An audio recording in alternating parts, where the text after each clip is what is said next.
We are back and better than ever. I am Nick Perret, founder and CEO of Better Boss, a proud JobStreet certified implementation partner. Go to the JobStreet marketplace, sort by highest rated, and you'll see Better Boss right on top. All right, so I'm not a contractor, but I grew up in a family full of them. My dad was an electrician, my uncle was a custom home builder, my cousin was a plumber. I could go on and on. And that's why I dedicated my career to helping construction businesses, contractors, growing their business and solving their problems, right?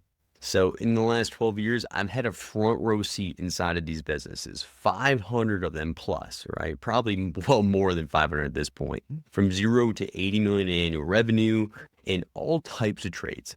So I wanted to share 10 things that nobody's telling you about owning a construction business and being a contractor, right? A contractor entrepreneur. First one is admin is the job that nobody hired you for. When you started a business, you did it so you could have freedom, right? Time, financial freedom, whatever it might be. And now you're dedicating 16 hours a week to admin work. That's 552 hours a year, 69 full work days gone to paperwork. Now, that's not a time management problem, that's a systems problem. All right. Number two, we're 100% custom, or we are different than everybody else, is the most expensive sentence in business, right? All these owners are saying it, and it's the last thing I want to hear. What you want to do is lean into the consistencies. What can you template out? What can you make rinse and repeat? And then focus on building out a dynamic operating system. You guys have so many different variables, so many different people. Lean into those consistencies and then stay dynamic. All right. Number three, being worn out costs you the leads you already paid for. All right. So you paid for leads, whether it's money, sweat, or both. All right. Then you're worn down at the end of the day and you still have to send 3 estimates. And now that sales environment is stressful. There's no good energy in that sales cycle, and the homeowner feels it before you even open your mouth. All right. So make sure that you're building out an operating system that's saving you time and allowing you to capitalize on those leads. Number four, your process isn't missing, it's trapped in your head. I talk to brilliant people all the time, right? Owners, leaders who have the method of their madness in their head, but they can't pull it out and get it into the system. All right. So every time that they leave and they go on vacation or try to take a breath, everything's trapped in their head, and everybody, their customers, their team is reaching out looking for answers. All right. So get it out of your head, get it on paper, get it into an operating system. Your sanity will thank me later. Number five, do one thing at a time. Doing two is why people quit. All right. So for me, the biggest thing here is when you,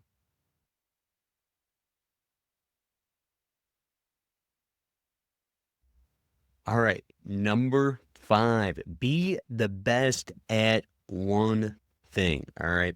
I see this way too often. I see contractors trying to do a million different things. They have all these different services. Now, when it comes time to actually build out an operating system that's rinse and repeat, there's just way too much going on. It makes it impossible for you to be the best in the world at one thing.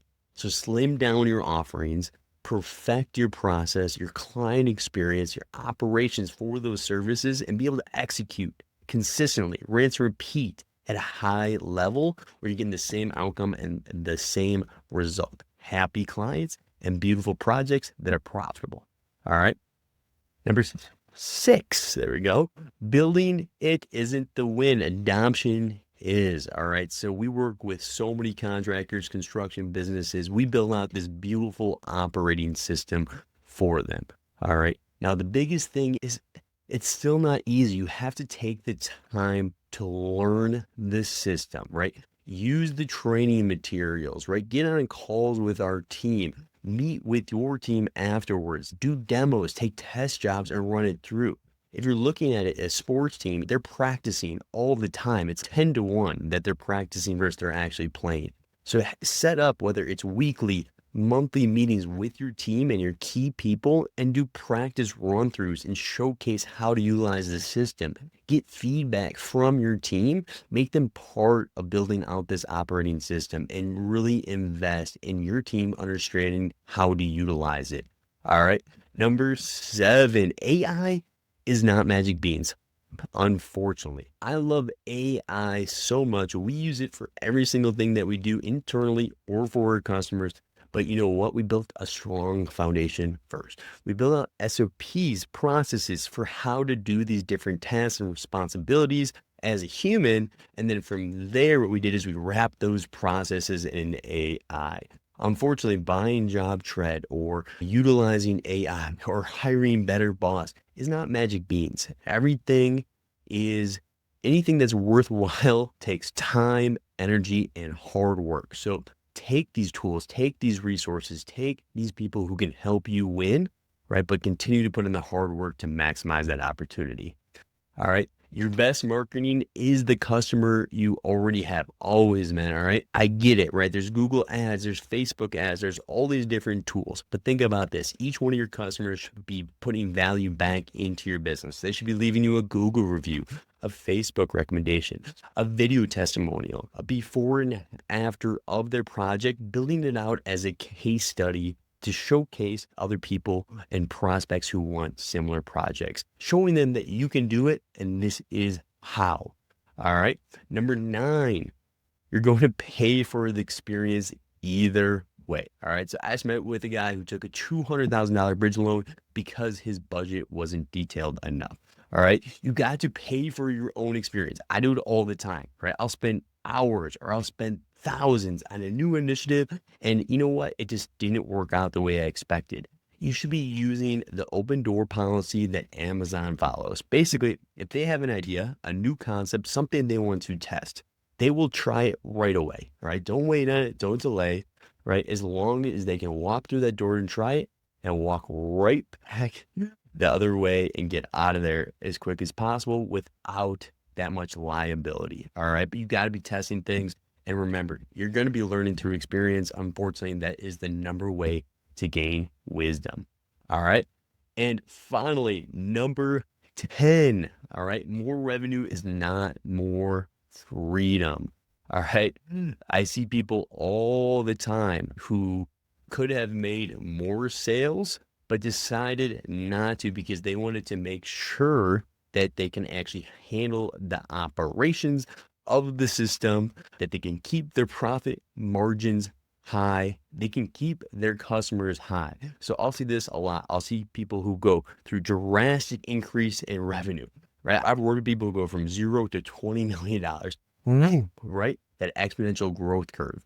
Now, their next goal is never more revenue. It's increased profitability, build out their SOPs, build out their operating system, right? All that kind of stuff, right? So remember, revenue often is an egotistical thing, right? We want to be talking about profitability. We want to talk about efficiency, all that kind of stuff. Really, all the goals that you and your team have, right? Who cares about the ego of your revenue? All right. So guys, that is my top 10 things that nobody is telling you about owning a construction business or just being a contractor or entrepreneur. All right, guys. If you guys want any kind of help with building out your operating system, learning about AI, migrating your data from one system to JobTread, make sure you go to better-boss.ai. Check us out. Be sure to like, subscribe, share. And remember, guys, better starts now, but you got to start now.